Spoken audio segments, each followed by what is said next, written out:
Hey, good morning, guys. Welcome to another podcast from Everest. I have a very old friend of mine. He's not old by age, just by just the amount of years we have been together. 17 years, 18 years together. I have Deepak with me. He's one of our founders, and he's taken up the strong department, the telecom department, and heading it.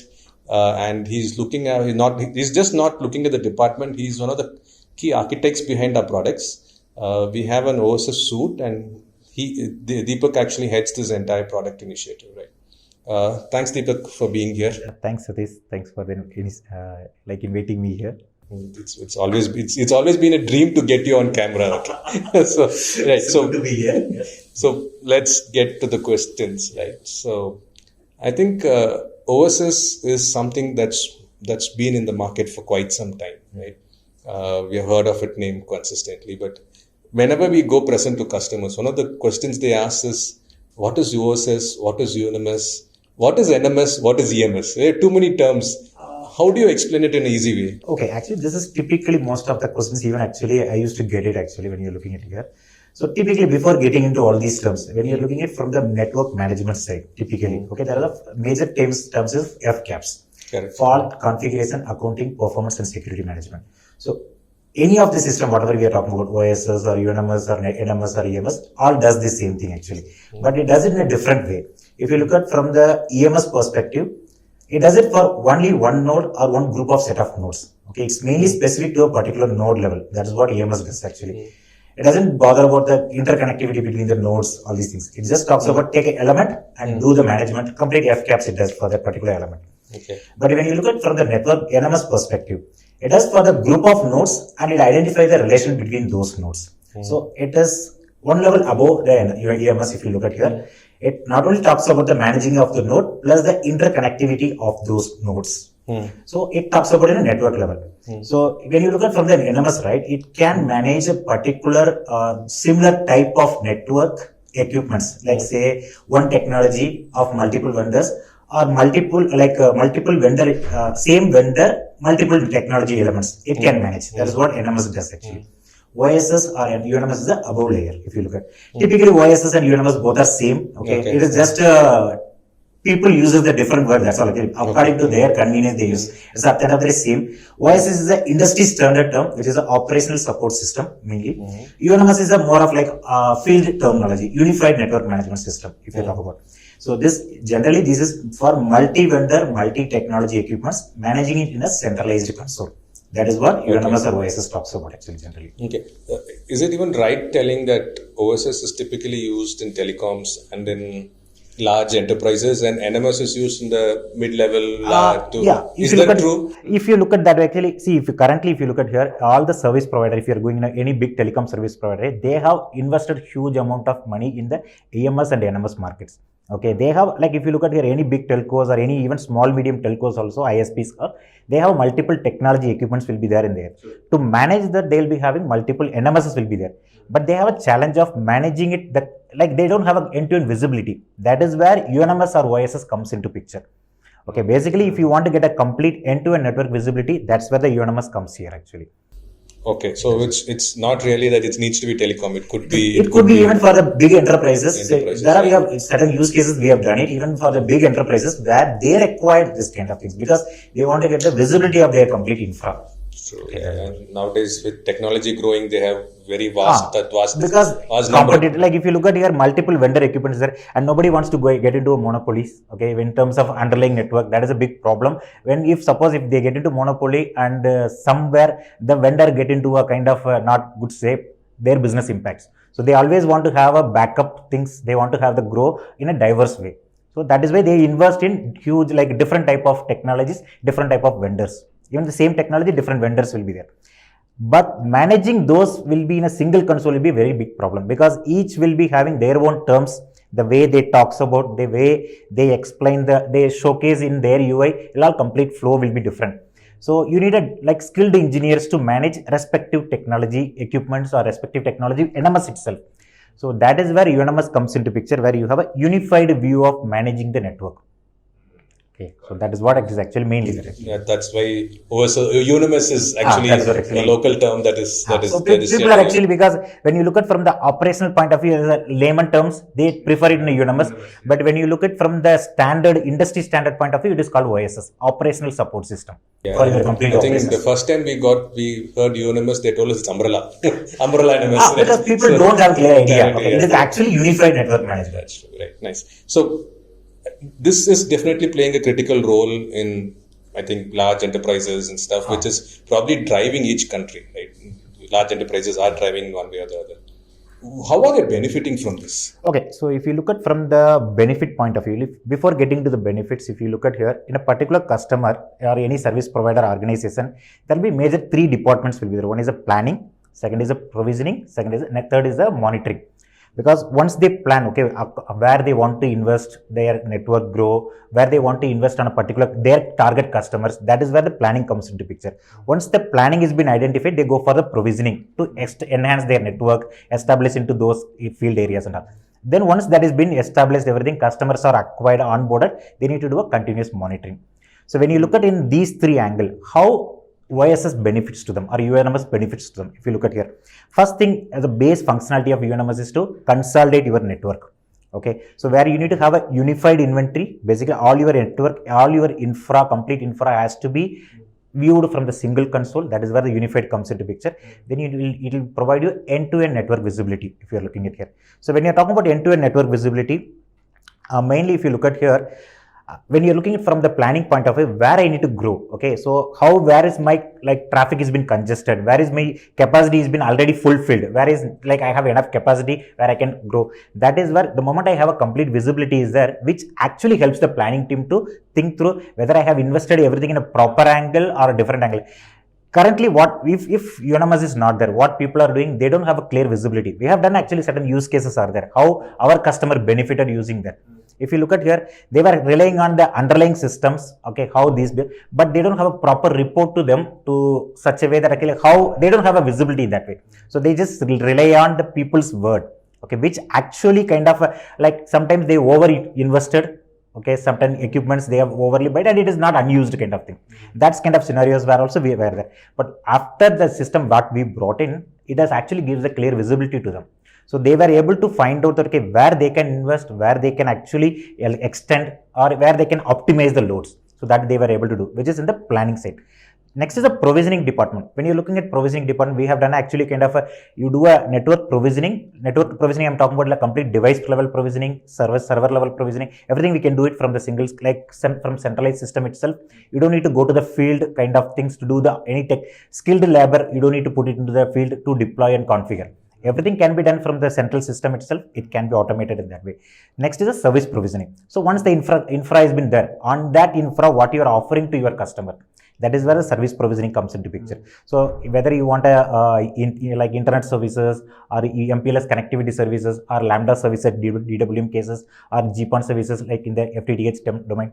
So those things, everything can be provisioned from the central single console itself without even going into the field, which actually reduces that, the service onboarding. It comes in from days to minutes, you can say it in that way. And mistakes are much lesser. Actually, since it has been automated through, so it has been efficiently, the workflows are defined. You can just follow that workflow, automated approvals process, everything can be taken care of that way.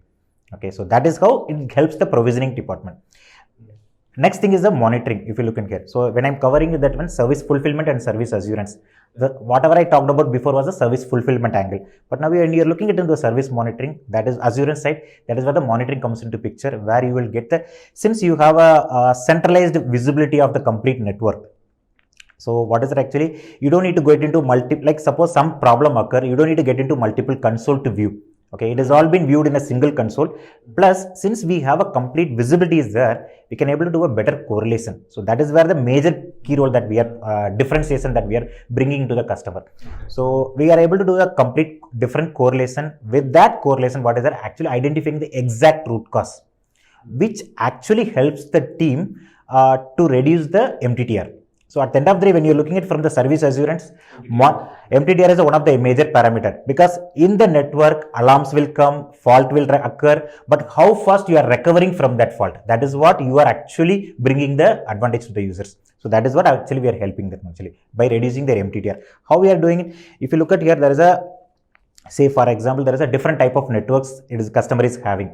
If UNMS is not there, how it has been maintained before, in a traditional way, there is a multiple departments are like multiple teams are sitting there, they are looking at into their now console, their console operation console. Just like say multiple, can I explain? Say there is a fiber department, there is an MPLS department, if you look at there is here, a VSAT department, there is an end department. So these will be 4 different departments. See, if you look at here, there is a fiber connectivity is there between 2 different geographical locations. Suppose this fiber has been connected to the other side is a data center, and behind the data center, a lot of applications have been there. So now if you look at here, there is a network team, okay, who is managing this fiber. There is a network team, there is a separate network team who is managing the IP portion of the network. There is a server team, storage team, and app team. If you look at here, DC Infra site and all. Now there is a major fiber cut happen, and from this location they are not able to communicate to here. Okay, so the problem is saying actually people don't know the fiber cut. They will say this monitoring system will say, okay, that particular application is not reachable. You will get a APM related alarms, you will get the network related alarm, you will get a server related alarm, plus the fiber alarms is there. But when the moment you do a kind of, then every team will start looking into troubleshooting, analysis, and they will say, okay, they will point the issues to the one other team. My side, everything is working. Then is your problem. The internal team communications is taking longer time. But whereas with the advantage of what we have, it will able to do a correlation completely and identify, okay, this is the exact fault, fiber cut happened in this particular location, and tickets get created to that team. So when it is a ticket is getting created to that team, they don't need to go anywhere. They just look at that one, they'll identify the problem, reroute the fiber or whatever the way they have, alternate paths or go and solve the problem, then everything comes back to normal. So which actually, because the moment you have an interconnectivity or inter-exchange of the messages from one department to another department, that always takes time. So when there is, those things got reduced actually. Yeah, so basically if I'm going and telling fiber is the problem and not rest of the departments, other departments don't need to spend. They actually focus on what is the actual activities they can focus actually. So which actually helps them to look at that one. That will be a major cost saving, right? I mean, and things are much easier and simpler in the company. The second thing is actually, even when you are doing see this kind of things, right? The same thing will be helpful in the service provisioning time also. When we are doing a service provisioning, I'm talking about end-to-end provisioning, I'm doing it. When I'm talking about end-to-end provisioning, I need to look at, because if UNMS is not there, what will have to do, from the planning department, every team will be getting a request saying that, okay, you have to provision this, your set of areas. That's how it will go. And each department depends on their own availability or their own things, they'll start provisioning it. And typically they takes time actually. But with the automated process, it will happen very quickly. The complete service provisioning which happens in, typically it used to happens in days, now it comes to minutes. That's what actually we have proven to our customer. Nice. So I think you already discussed a couple of use cases. Are there any more very core use cases because of which this OSS requirements typically, because we seem to be getting more and more of it, right? The requirements are across the world. So if you look at here, typically nowadays actually everybody is going into a 5G era or the next gen network kind of thing. When you look, see, when you're comparing with the legacy network, where the legacy network, if you're talking about, those devices were not having the capability of interoperability capability. If you talk about interoperability, that was not there with the legacy equipments. But nowadays, even the telecom departments or any government, like over the governing bodies, they are enforcing any new technology you are bringing it or any new equipment you are bringing, it should be interoperability.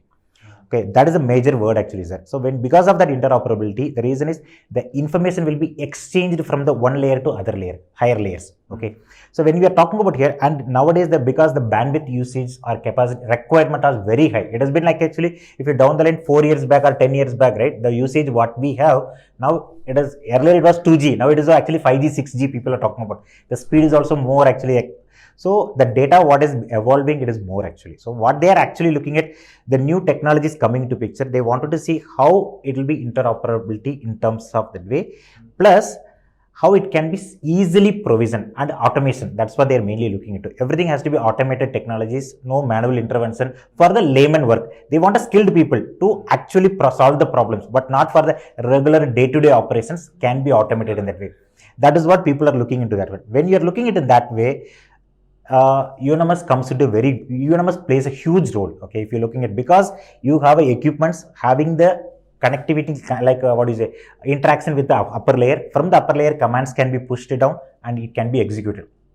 So without even manpower work, the system can do automated way actually. Yes, automation is a major use case that actually drives OSS. Correct. And because of the data requirement, right, the number of services requirement like to be provisioned or the number of management required, right, it is very high. So at that point of time, you just go and rely on the people, it will become too much actually. So instead, you need a faster deployment, faster rollout. Basically, that's what you will be looking at, faster resolution. These two are the major things you are looking at. In that way, the UNMS will be helping to the customer. I think just think about the way the internet went into till the village level in India, right? That's right. I think just getting automation done so that the end user gets the bandwidth much faster should be because a big thing. Those are like a remote place areas actually. How people will go and do that support over there, it is very difficult. So instead, if you are doing everything through system automated way, it is easy for the people. See, now it is what happened, the benefits, whatever the metro cities people are using, the same thing can be extended to the even remote villages without even manpower. That is what the here advantage is coming. So hardware we can't do much, but at least whatever needs to be serviced, that's correct, can be done remotely. One thing, that is where the service providers are enforcing, like investing the hardware or facilities over the remote place, covering the complete area. Once they cover that area, remaining things will be automated. That's what we do. That's very nice. We actually did a very nice project with a large telecom in Southeast Asia, right? And that was one of the first few 5G OSS system that we deployed. Correct. Right? Why did it start? Where did it start? And what did we do there? Okay. So if you look at here, that actually this is, as you rightly said, we did a major, like in terms of volume wise also, in terms of the number of devices, like number of vendors wise also, we did actually huge, like one of the big project in Southeast Asia, bigger telecom sectors. Now, if you look at here, they were actually mainly into the 5G backhaul network. If you're talking about 5G backhaul network, there is a 5G data services were there. But to operate that one, there is a huge backhaul sites required actually. And the number of edge devices that is required for also, it is very more. Yeah, 5G anyway increases the edge devices drastically. Yeah. So what actually they are doing, they were actually kind of, the volume is very high. So they tried to do a kind of a rollout of those equipments also in the field and what we did actually here, we did actually ZTP. ZTP is one of the buzzwords here, zero touch provisioning. Where actually I was talking about, you just go to the field, just deploy the devices, powered it on, connect to the network. That's all a normal layman has to do. Okay, no skilled engineers required. So then what will happen? System will start pushing the configuration. Like actually the provision, the system will make the device ready within a minute's time frame to ensure it is ready for operational. Okay, so that is a kind of one of the thing that we did, where actually it is for the huge volume base, because you already know actually the edge devices are required more in that case, and the volume also more in terms of capacity. Okay, like bandwidth capacity required also, it's more from the. So the rollout happened very quickly, and they were able to move it to the service level management very quickly. Very fast, yes. So that is we did there in the ZTP. That not only for the device level provisioning and the service provisioning also. Here we were doing for like 5G VPN services, L3 VPN services, eVPN services, then internet services. Those are the services has been provisioned from our system for their customers. Okay, so I think not just provisioning, I think even users also can request something they require. That's right. So it is based on the request management things it will come actually. So here the network is like core, aggregator and CSR. CSR is a cell site routers typically. So now when you are looking at it, these cell site routers are the volumetric in nature actually. Those were, so those cell site routers will be like kind of provisioned through our ZTP process, and the VPN services will be configured between the location to the locations as per the customer requirement. Basically say it's making the 5G rollout faster. 5G rollout faster. And making it more efficient because of the automation there. Plus, we also do the service level QoS measurements actually. So we did that also for like individual network infra level QoS monitoring plus individual service level QoS monitoring. Oh, so then we are ensuring that the delivery of services also is optimized. That's and it's to the promise that promised what they have given to their customer. So basically, at the end of the day, it is not about service fulfillment to ensure your service assurance. It has been on track actually. So that is what the major thing we did actually here. Good. Thank you so much, Deepak. It was a pleasure talking to you. Thanks. I think we'll probably need another session soon with discussing a few more use cases that sure. It was great. Thank you so much. Yeah, thank you. Thanks, guys.